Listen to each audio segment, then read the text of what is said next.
আসসালামু আলাইকুম। আমি ডক্টর এমএস রহমান। আমি ঢাকা মেডিকেল কলেজে আছি, ওখানে নাক কান গলা বিভাগে। নাক কান গলা বিভাগের ওখানে যে রোগীগুলো আসে সেগুলো আমরা দেখি এবং সেই সেবাগুলো দেই।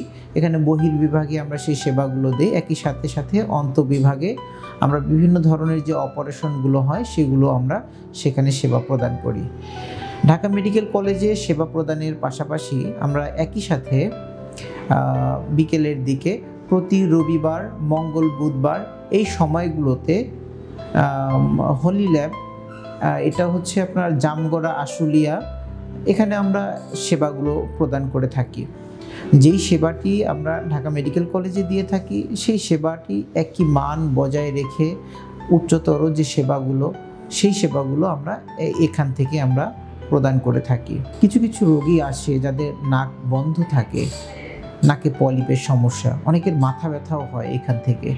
তো যারা আসে আমরা দেখি অধিকাংশ ক্ষেত্রেই নাকের হাড় বাঁকার জন্য নাকটা বন্ধ থাকে, পলিপের জন্য নাকটা বন্ধ থাকে, অনেকের অ্যালার্জি জনিত কিছু সমস্যা থাকে যেটার জন্য নাক বন্ধ থাকে, হাঁচি কাশি এগুলো হয়, এখান থেকে মাথা ব্যথা হয়। আমরা দেখি যারা এই সমস্যাগুলো নিয়ে আসে তাদের ডিএনএসের সমস্যার জন্য হয়, অনেক সময় সাইনোসাইটিসের সমস্যার জন্য হয়।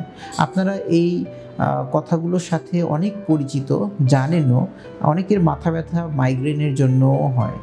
তো আমরা এই সমস্যাগুলো নিয়ে যখন একজন রোগী আসে আমরা সেই সমস্যাগুলো ইভালুয়েট করে দেখি যে আসলে কেন মাথা ব্যথা হচ্ছে, নাক বন্ধ হয়ে থাকছে, দেখে ওইভাবে করে আমরা চিকিৎসা প্রদান করে থাকি।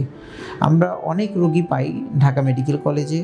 ঠিক একই সাথে সাথে আমরা হলি ল্যাবেও যখন প্র্যাকটিস করছি সেখানেও অনেক রোগী আসছে এবং আসার পর আমরা চিকিৎসার মাধ্যমে অনেকখানি সমস্যার সমাধান হয়ে যাচ্ছে।